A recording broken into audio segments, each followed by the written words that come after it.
Hello friends.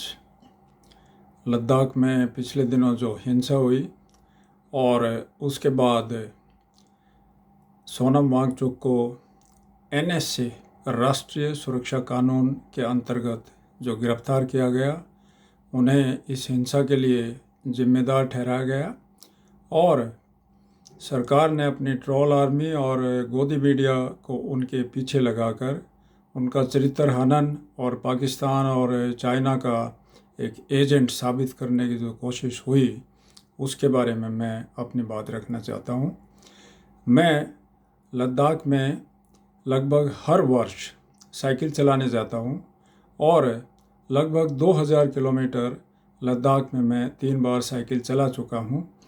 पिछले वर्ष जून के महीने में मैं जब श्रीनगर से लेह और लेह से उमलिंगला पास तक 900 किलोमीटर की साइकिलिंग कर रहा था, तब मैं सोनम वांगचुक जी से मिला भी था और मेरी उम्र से और साइकिल चलाने से वो इतना प्रभावित हुए कि उन्होंने अपने हयाल, जो कि इंस्टीट्यूट ऑफ ऑल्टरनेटिव्स है, उसमें एक लेक्चर देने के लिए भी बुलाया। मैं दावे से कह सकता हूँ कि जो लद्दाखी लोग हैं, काफ़ी गाँव में मैं गया हूँ, बहुत सारे लोगों से मिला हूँ, वो बिल्कुल शांति प्रिय लोग हैं। सभी इस बात को जानते हैं, पक्के देशभक्त हैं, आर्मी की वो मदद करते हैं। सोनम वांगचुक जो कि 5 साल से लद्दाख के प्रजातांत्रिक हकों के लिए जो एक आंदोलन चला रहे हैं, वो बिल्कुल शांति प्रिय रहा है। आप उनके जो प्रेस रिलीज हैं या उनके जो यूट्यूब पे जो वीडियोस हैं वो सुन सकते हैं। उनमें वो कोई भी कटु बात भी नहीं करते हैं। वो सरकार के खिलाफ़ या मोदी जी के खिलाफ़ कोई ऐसी कठोर भाषा का प्रयोग नहीं करते हैं। बहुत ही शालीन व्यक्ति हैं, ज़मीन से जुड़े हुए हैं और बहुत कम में गुजारा करने वाले हैं। ये सबको विदित है कि वो एक इंजीनियर हैं, एनवायरमेंटलिस्ट हैं, पर्यावरण की चिंता करते हैं और बहुत सारे आविष्कार उन्होंने किए हैं। उनके नाम से काफ़ी पेटेंट भी हैं और उनको रेमन मैगसेसे जैसे बहुत बड़े अवार्ड भी मिले हैं। काफ़ी यूनिवर्सिटीज़ ने, संसार की जो यूनिवर्सिटीज़ हैं, उन्होंने उनको डॉक्टरेट की उपाधि भी दी है। जो व्यक्ति लद्दाख की, देश की और दुनिया की ग्लेशियर पिघलने से, जलवायु परिवर्तन से जो होने वाले खतरे हैं, उनकी इतनी चिंता करता हो और जो इतना शांतिपूर्ण ढंग से आंदोलन चलाता हो, जो 1000 किलोमीटर पैदल चलकर 200 व्यक्तियों के साथ दिल्ली तक पैदल मार्च करता हो, जो बार बार आमरण अनशन करता हो, वो व्यक्ति राष्ट्र के लिए खतरा कैसे हो सकता है? ये बिल्कुल समझ से बाहर है। और अब तो उनको भूख हड़ताल पर बैठे हुए 15 दिन हो चुके थे, शरीर कमज़ोर हो चुका था और वहाँ पर जो हिंसा हुई उससे वो आहत भी थे और उन्होंने कहा भी कि हमारा ये रास्ता नहीं है और मेरी 5 साल की जो मेहनत है, जो मैंने शांतिपूर्ण ढंग से इतनी मेहनत की है और लोगों ने जो मेहनत की है, उस पे ये जो यूथ है, इन्होंने आज हिंसा करके पानी फेर दिया है, उसको बिल्कुल उन्होंने कंडेम किया था। वो उसके विरुद्ध थे और उन्होंने अपना अनशन भी तोड़ दिया था। तो इसलिए ये कहना कि वो उन्होंने हिंसा रोकने की कोशिश नहीं की, अब वो तो दूर बैठे हुए थे, वो वहाँ पे जाके उस हिंसा को कैसे रोकते? उन्होंने सरकार को बार बार चेताया भी था कि यहाँ पे 5 साल से कोई पब्लिक सर्विस कमीशन नहीं है, कोई ढंग से रिक्रूटमेंट नहीं हो रही है, तो ये जो यूथ है, यहाँ का जो नवयुवक हैं, युवतियाँ हैं, वो निराश हैं, हताश हैं और कभी भी उनका गुस्सा फूट सकता है।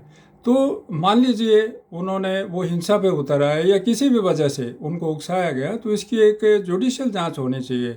अब मैंने पढ़ा कि जो नुब्रा के एसडीएम हैं, वो इसकी जांच करेंगे। वो एसडीएम तो एक प्रशासन के व्यक्ति हैं। प्रशासन के जैसे सुरक्षा बलों ने गोलियां चलाई और वही अपनी जांच करें, तो वो जांच निष्पक्ष नहीं हो सकती है। लोगों का विश्वास बहाल करने के लिए वहाँ पे एक न्यायिक जांच होनी चाहिए। सुप्रीम कोर्ट के रिटायर्ड जज से ये जांच होनी चाहिए कि ये गोली चलाने का हुक्म किसने दिया। और वैसे भी मान लीजिए कोई मॉब है या क्राउड है, वो हिंसा पे उतारू है, तो उससे निपटने के लिए बड़े सारे तरीके हैं। आप लाठीचार्ज कर सकते हैं, आप अश्रु गैस के गोले छोड़ सकते हैं, आप रबर बुलेट्स का प्रयोग कर सकते हैं, दूसरे तरीके हैं। तो ये कोई तरीका नहीं है कि आप सीधे उन पे गोलियां मारें और उनको मार के और बल प्रयोग करके इसको काबू में करें। तो ये तरीका कोई प्रजातांत्रिक नहीं है। इससे हमारी विश्व भर में एक जो हमारी इमेज है वो भी बर्बाद हुई है। तो मैं इसको पूरी तरह इसका विरोध करता हूँ। सोनम वांगचुक जी 15 दिन का भूख हड़ताल करके काफ़ी कमज़ोर हो चुके थे, उनको एकदम से गिरफ्तार कर लिया गया, शायद उनके गांव से किया गया है, उनको न कपड़े लेने दिया गया। और अब तक उनकी जो पत्नी है गीतांजलि, मैं भी उनसे भी मैं मिला हूँ, उन्होंने सोनम वांगचुक के साथ मिलके कड़ी मेहनत करके एक बहुत ही अच्छी यूनिवर्सिटी, वर्ल्ड फेम की यूनिवर्सिटी खड़ी की है। हालांकि उसको यूनिवर्सिटी का दर्जा अभी तक नहीं मिला है, लेकिन वो उनकी अपनी कोई कमी नहीं है, अलग ढंग से वो रिसर्च कर रहे हैं। उनसे भी उनकी पत्नी से भी उनसे कोई बात नहीं उनको करने दी गई है। ये बिल्कुल ही गलत है और बहुत ही वो आहत हैं, काफ़ी चिंतित हैं। उन्होंने लिखा कि आई एम कम्प्लीटली डेवस्टेटेड, मैं बिल्कुल एक किस्म से समाप्त सी हो चुकी हूँ। और आप समझ सकते हैं कि परिवार के ऊपर, उनके बच्चों उनके जो रिश्तेदार हैं, मदर हैं, बूढ़ी है, उनके ऊपर क्या असर पड़ता होगा। जोधपुर जेल में उनको क्या सुविधाएं मिली हुई हैं, उनको विशेष खाने की आवश्यकता थी, विशेष इलाज की आवश्यकता थी, क्योंकि इतने दिन की भूख हड़ताल के बाद शरीर कमज़ोर हो जाता है। तो इसलिए सरकार को चाहिए कि उनको तुरंत रिहा करें और बातचीत के माध्यम से शांतिप्रिय तरीके से इस समस्या का हल करें। जैसे बातचीत चल रही थी, लेकिन वो ढुलमुल तरीके से ही चल रही थी।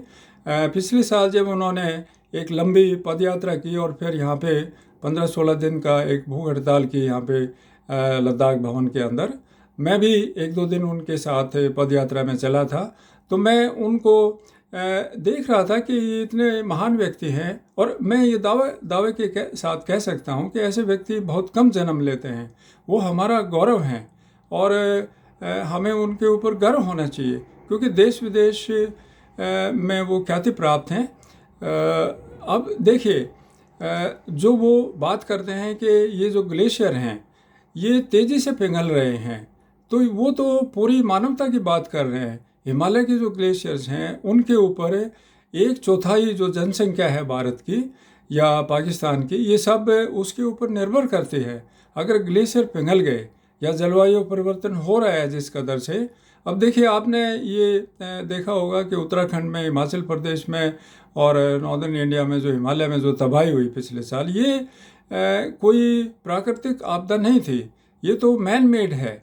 क्यों? वहाँ पे जो अनसाइंटिफिक तरीके से जो वहाँ पे हनन हो रहा है, हिमालय को जो तोड़ा जा रहा है, इतनी जैसे भी मशीनें लगी हुई है, सड़कें चौड़ी की जा रही हैं, सुरंगें बनाई जा रही हैं, तो उसका जो जियोलॉजिकल जो एक फीचर है उसको ध्यान में रख के ये विकास भी और विनाश भी ना हो। तो इस बात का वो विरोध कर रहे हैं और पूरे देश को और संसार को जगाने की कोशिश कर रहे हैं। अब देखिए, पिछले वर्ष सर्दियों में वो खारदुंगला से एक ब्लॉक ऑफ आइस, वहाँ के ग्लेशियर से एक आइस का टुकड़ा, वो यूएन तक, न्यूयॉर्क तक लेके गए, ये जागरूकता पैदा करने के लिए कि ये जो ग्लेशियर पिघल रहे हैं ये इनको रोका जाना चाहिए। और उन्होंने एक संदेश भी दिया इस माध्यम से कि जो विकसित देश हैं, इतना ज़्यादा जो कार्बन का विसर्जन करते हैं और इस तरह की ऐशो आराम की जो ज़िंदगी जीते हैं, उनको भी उन्होंने एक संदेश दिया कि आप you live simply so that we in the mountains can simply live.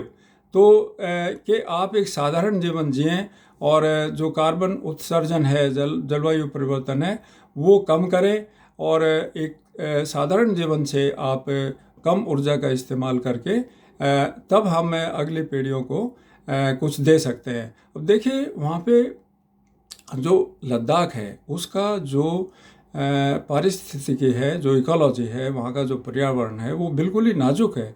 वहाँ तो पेड़ तो हैं ही नहीं, रेत के पहाड़ हैं। अगर आप उनको माइनिंग के लिए या उसको बड़े बड़े मैंने सुना है कि 250 स्क्वायर किलोमीटर में एक बहुत बड़ा सोलर पावर एक वहाँ पे स्थापित किया जा रहा है। तो उनकी जो छोटी छोटी चरागाहें हैं, जो आदिवासी हैं वो पश्मीना पैदा करते हैं, अपनी भेड़ और याक वहाँ पे ले जाते हैं, 4 महीने वहाँ पे 5 महीने रहते हैं टेंटों में, तो वो तो ख़त्म हो जाएंगे। और जो छोटे छोटे नदी नाले हैं जो जिनसे गाँव को पानी मिलता है, ऊपर से जो बर्फ़ पिघल के आती है, वहीं पे एक थोड़ा सा जो झरना है वहाँ पे एक गांव बस गया है वहाँ पे, ये मैंने देखा। तो ये तो सब बर्बाद हो जाएगा। काफ़ी गांव तो वहाँ पे उजड़ भी गए हैं क्योंकि वहाँ पानी ख़त्म होता जा रहा है। तो जो व्यक्ति पानी को बचाने के लिए आइस स्टूपा का आविष्कार करता है, वो देश के लिए खतरा कैसे हो सकता है? जो आर्मी को वहाँ ठंड में जो बाहर जब -40 डिग्री सेंटीग्रेड होता है, इस तरह के हट्स बना के देता है, घर बना के देता है जो कि गर्म रहते हैं, बिना बिजली का प्रयोग करे या बिना लकड़ी जलाए, तो व्यक्ति देश के लिए खतरा कैसे हो सकता है?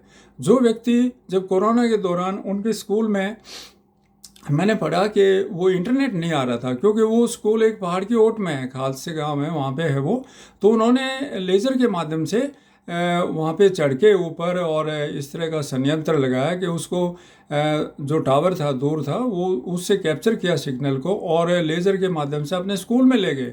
तो इस तरह के वो आविष्कारक हैं। कोई भी जो प्रॉब्लम है उसको एक अलग ढंग से, वैकल्पिक ढंग से वो सोल्व करते हैं। यही उनकी यूनिवर्सिटी है कि जो भी समाधान है, जो भी प्रॉब्लम्स है, उनका जो समाधान है वो वैकल्पिक तरीके से भी हो सकता है, जो कि एक मतलब ट्रेडिशनल जो एक हमारे सॉल्यूशंस हैं जिनसे जलवायु परिवर्तन होता है, जिनसे ग्लोबल वार्मिंग होती है, उस तरीके को वो नहीं अपनाते हैं। वही उनकी यूनिवर्सिटी। और सैकमोल जो स्कूल है, उन्होंने एक मूवमेंट चलाया लद्दाख में एजुकेशन के सुधार के लिए।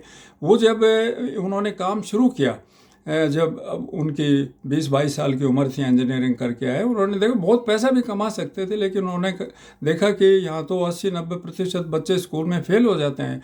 तो उन्होंने स्कूलों के अंदर शिक्षा का सुधार किया। अब 80-90% बच्चे पास होते हैं और एक ऐसा स्कूल भी बनाया जिसमें भर्ती होने के लिए आपको मेरिट की ज़रूरत नहीं है। वहाँ मेरिट कैसे बनती है कि आप 3 या 4 बार मैट्रिक में या +2 में फेल हो गए तब आपको वहाँ पे दाखिला मिलेगा।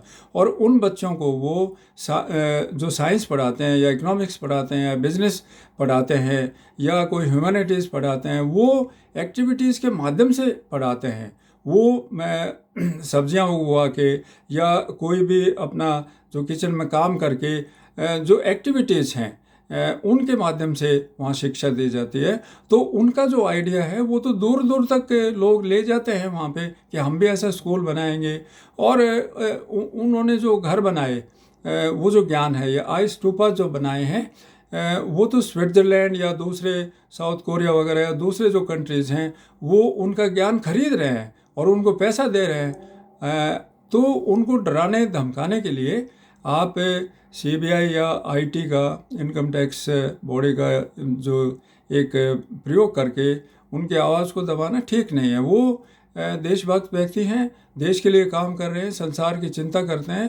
तो मैं अपील करता हूँ देश का एक आम नागरिक होने के नाते, अगर मेरी कुछ हैसियत है इस देश के अंदर, कि हमें अगर मदर ऑफ डेमोक्रेसी कहलाना है, हमें अगर विश्वगुरु बनना है, तो हमें प्रजातांत्रिक तरीके से ही रहना पड़ेगा और देश के लिए एक मिसाल कायम करनी पड़ेगी। तो इस समस्या से निपटने के लिए सरकार को बिल्कुल बल का प्रयोग नहीं करना चाहिए। सोनम वांगचुक जी को तुरंत जेल से रिहा करना चाहिए। और बल्कि मैं तो यहाँ तक कहूँगा कि जिन्होंने भी गोली चलाने की कोशिश किया है, जिन्होंने उनको गिरफ्तार करने का हुक्म दिया है, उनको सोनम वांगचुक से माफ़ी मांगनी चाहिए। धन्यवाद।